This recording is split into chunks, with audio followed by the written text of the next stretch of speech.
So a few people have pointed out that they think some of the games I've covered before aren't actually hidden gems or that they've played them already, and I felt it was only fair to give a quick foreword this time. If you've happened to play any of the following games or disagree that they're lesser known, then all I have to say in response is, cool. Anyway, let's get started.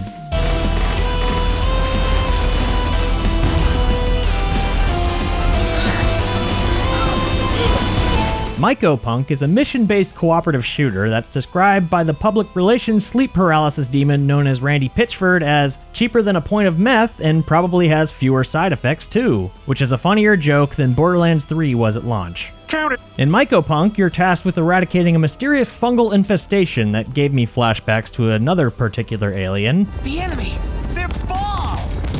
You jump in, shoot stuff, and loot stuff. It's a similar gameplay loop to that of Deep Rock Galactic or Helldivers, but with two major differences to separate itself. An emphasis on schmovement and customization. Going fast is not negotiable in this game, with each of the 4 characters having some kind of movement ability, such as the glider's wingsuit or the scrapper's grapple tower. Scrapper's grapple tower, scrapper's grapple tower, scrapple's grapple tower. Utilizing these tools and your innate speed are key to staying alive as you bounce from one target to the next or make space in order to complete objectives. Kiting is just as vital as shooting, and even then the shooting isn't straightforward either. The enemies you fight are incredibly dynamic in that almost any limbs, weapons, or parts attached to them can be shot off or destroyed, with any stray components left on the ground able to be picked up by other enemies. This causes target prioritization to become much more fluid than simply targeting their cores to destroy them outright. Whether it be shooting at the limbs of a swarm of grunts to slow them down or shooting the shield generator off an elite mob, the battlefield is constantly evolving, and as such, your character's progression evolves drastically over time as well. Every character, weapon, and grenade has its own individual upgrade tables, but instead of selecting options on a skill tree, it's a grid system, mother. The primary loot comes in the form of upgrades, which vary in rarity and shape. You then place these upgrades on a grid that expands as you level up and becomes pretty much its own little puzzle game as you try to make the specific upgrades you want all fit together. Emphasis on the word try. You guessed it. Orange. It goes in the square hole. The possibilities of what you can do with this system are numerous, with all kinds of crazy synergies and builds that can break up the game in their own special ways. Take my setup on Scrapper, where I'm continuously launching spinning laser discs, inflicting a debuff that makes the target take more damage, and then retract, leaving behind a cloud of bees, and launch my character into the air, ensuring I never ever touch the ground. It's an incredibly rewarding system to experiment with in a way that seems intentional to make you feel like you're breaking the rules of the game, which is incredibly refreshing at a time when a lot of similar games seem to get a little too concerned over what is balanced versus what is fun. And that fun is undoubtedly reflected in the presentation. From top to bottom, this game has so much silly personality to it. From the low contrast comic book aesthetic to the many stupid little details in the environment, to all the characters' quips and emotes, it's got a good vibe going on. Also, look at Rochard! He does a little dance, and sometimes crawls around like this. Also, being able to put GIFs in chat is an amazing feature, just wanted to point that out. It's only in early access and still could do with some improvements, namely that being able to rotate your upgrades is locked until level 30, like, why? But all I know is that I'm enjoying Mycopunk so much that it heavily delayed me into getting the script finished, so clearly something about it clicked with me, and hopefully it does the same for you if you decide to try it out. Now you might be thinking, hey, hold on, Mycopunk isn't an indie game, and to that I say, yeah. Okay, next game.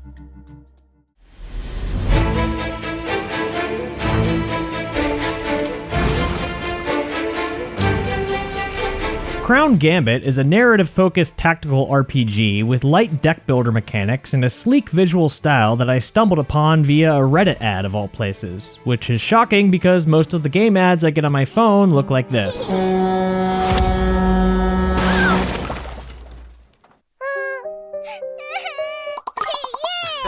The story takes place in the kingdom of Meodred, a land that long ago was blessed by the gods with magical relics, each granting a unique power to its wielder. As is tradition, this caused war to break out until one day Queen Vermessa rose to power using the crown of Azertor to control all of the other relics, and led to the founding of the capital city of Meierzon-Castel, aka Timu King's Landing. Count it. She then distributed the relics among the city's royal guard known as the Paladin Corps. The game follows a merry band of 3 of these paladins, Rollo, Hale, and Eliza in a citywide conflict to decide the next heir to the throne and determine the fate of the realm. It's an impressively well-established world filled to the brim with interconnected royal families, political unrest, and other details and tidbits of lore that might make you a bit overwhelmed at first. Thankfully though, the game has a handy-dandy notebook with concisely written entries with relevant names and terms highlighted and clickable during dialogue to immediately pull up their respective entries. As someone who still confidently refers to this character as Chauncey, the fact that I was able to follow along with this story without getting confused is a miracle, so I gotta give big props to this game and how it delivered its narrative. Especially given how the story can change heavily based on the choices the player makes. And we're not talking choices made after overcoming Marauder's shields.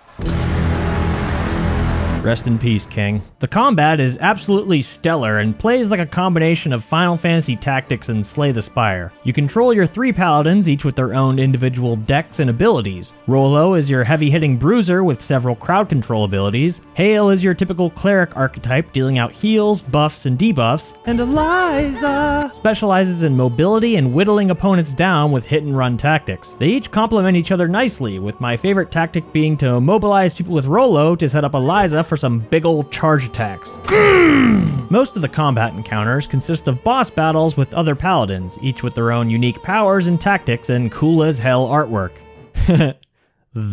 These encounters are all fun and varied enough to keep things interesting as you level up and acquire new skills and artifacts to augment your playstyle to your liking. One particular mechanic I find really neat though is the Ancestral Influence system. Every card has a second side to it that is a very powerful upgraded version of the card's normal ability and can easily turn the tides of a fight. The catch to using this, however, is that it removes the card from your deck for the rest of the encounter as well as increases that character's Ancestral Influence meter. A higher meter means a higher chance of that character acting irrationally during dialogue, which can have lasting story implications depending on where and when it happens. This meter can only be lowered in a limited number of ways, most notably through the destruction of relics you'll collect throughout the game, triggering another boss battle as well as sacrificing some of the most powerful cards in the game. Do you hold back to preserve your party's sanity, or do you unleash your most powerful moves at the risk of someone having a heated gamer moment? Overall, Crown Gambit is a worthwhile experience. It's got great combat with a well-written branching story filled with interesting characters and lore and all the other stuff that makes for a solid tactical RPG. If that genre of game is for you, then give it a shot. And if it isn't, well, here's some jingle keys. Knock yourself out.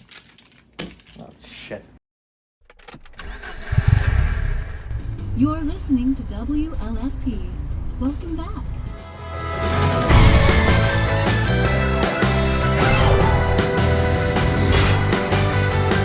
Blind Drive is a brief theme park ride of a game that can be played entirely with your eyes closed, which makes it the perfect game for all of my teammates in Overwatch. Count it! Much like my initiation at the frat, the game has you blindfolded and handcuffed to a car steering wheel, with the goal of finding and rescuing our grandma. The crux of the gameplay is using your hearing to dodge oncoming traffic and other obstacles. The only controls are moving left and right, which probably sounds almost too simple, but the accomplishment of this game is in how high quality the audio is in immersing you and messing with your head on what directions to move in. If you're using headphones, go ahead and just close your eyes for a sec for this gameplay snippet.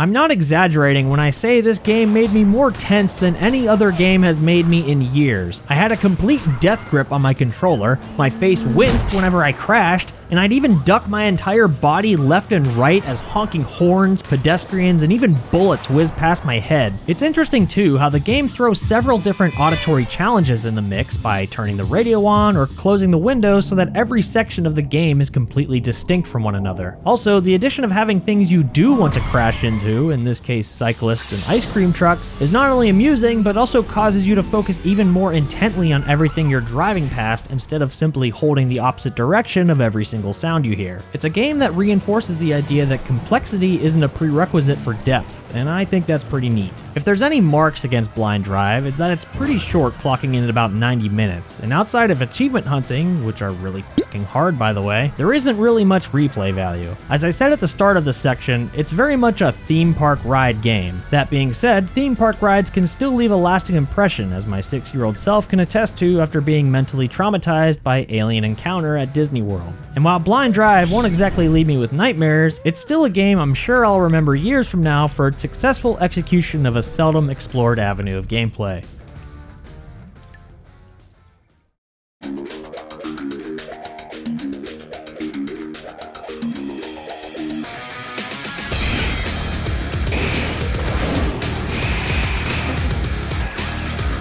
Breakwolf is a game that not only grabbed my eye from its distinct visual style and big, honkin' personalities, Heavens, it appears that my wee-wee has been stricken with rigor mortis. but also because it was made in RPG Maker 2003, something I never thought I'd say now or for the remainder of my lifetime. The game takes place in an underground laboratory that creates monsters by splicing human and animal DNA, and pits them against each other to determine the strongest combatants. So basically, Anthrocon. Count it. You play as Ramit, a mute, low-performing monster set to be executed until the facility's healer, Amoria, decides to free us and help us escape. You then explore and fight your way through several floors of the facility, either recruiting or eliminating those in your way. XP gains, level ups, loot, and all the other fixins that make up your typical turn-based RPG are all present, but it all has its own unique spice to it that makes it feel somewhat distinct. Combat, for instance, looks more reminiscent of a fighting game than an RPG, and has a few interesting systems at play to strategize around. One is the contamination system, which increases from using certain attacks and items and causes you to take an increasing amount of damage each turn, but also increases the damage you deal and enables certain powerful abilities later in the game. The other is protein points, which is a limited resource needed to use your special abilities and heal. The only way to regain these is from consuming meat items and from one-time use healing stations scattered throughout the game. This turns the harder difficulties into more of a game of resource management, particularly in the late game and post-game content. Think Resident Evil, but with furries and big badunkaroos. Well, I guess Resident Evil already has that second one. Oh, you pervert. What really drew me into Breakwolf, though, is its character-driven story. While first impressions made everyone come off as more one-note and predictable, the deeper I got into the game, the more the characters themselves defied those initial expectations. Every audio log, flashback, journal entry, and cutscene adds another piece of the puzzle into the backgrounds of these characters and how they relate to one another. And it all culminates into a satisfying payoff that made me feel hopeful despite the game's more nihilistic themes. It's honestly kind of impressive how the game is able to present its darker, more mature subject matter while also having the ability to throw cats at enemies and pop sentient balloon animals.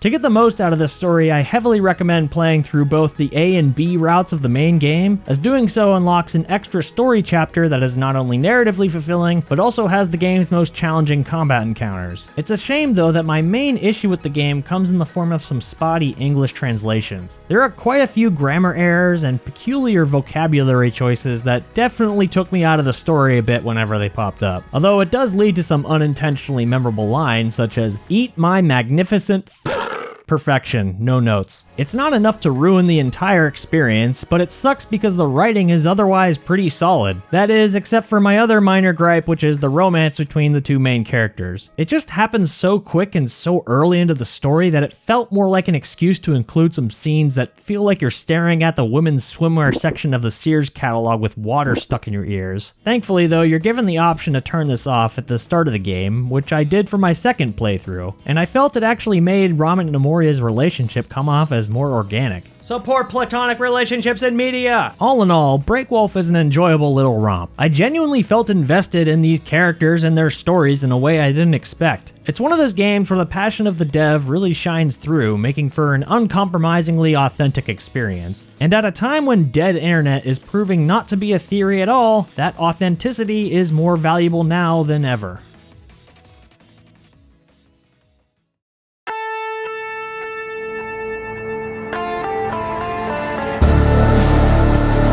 Alright, let's just get this out of the way.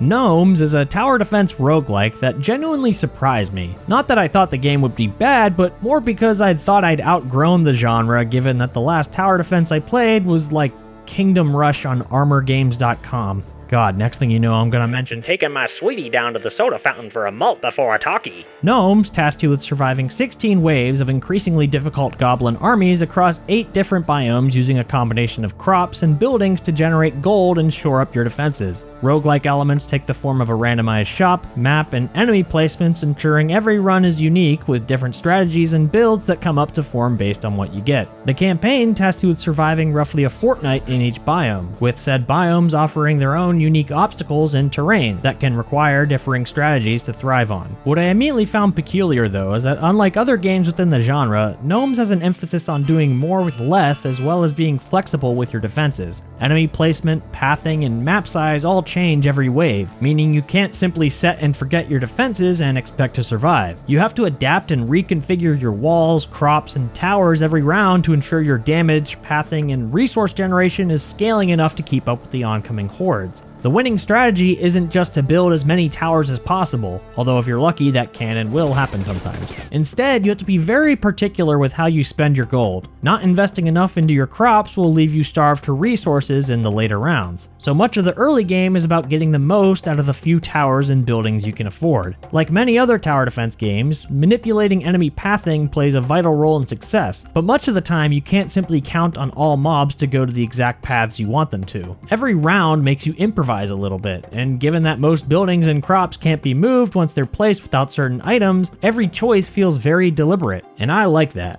There's definitely a bit of praying to RNGs is to do in some scenarios, speaking of which. But on the whole, a failed run is usually down to a skill issue rather than a luck issue. And if you're feeling bold, you can always take a winning run into endless mode to see how far you can go, jump into a daily run to try and top the leaderboard, or jump into a random run for a little extra unpredictability. It's got a solid amount of replayability with some new content coming in later updates. And of course, Gnomes has its cozy retro look, CRT filter, pixel art, all that stuff. But my favorite innocuous little detail is the name generator for the gnomes. Sam Wizzle Fiddlestilts, Top Dandy Gobblebang, my nickname in college, Scrobdoodle Soil Tum. Very fun stuff. If there's one nit I could pick, it's that the late game can look like a total mess, but tower defense isn't exactly a genre known for being visually calm, so whatever. Overall though, Gnomes is a great little game that made me realize I've been missing out on a lot of good titles within the genre, much in the way Lies of P made me reconsider Souls-likes. Tower defense is still alive and well, and clearly not relegated to the mass grave that is Flash games that I thought it was. And Gnomes is a clear example of that. It's certainly not a Gnelf, and it's not a Gnoblin. Hey, thanks for watching. If you have any lesser known games you want me to check out, feel free to leave a comment. I'm a masochist that quite literally reads every single one. And a big thank you to the channel members for their support. If you liked the video and want to see more, hit the funny subscribe button. And if you don't, okay. Bye.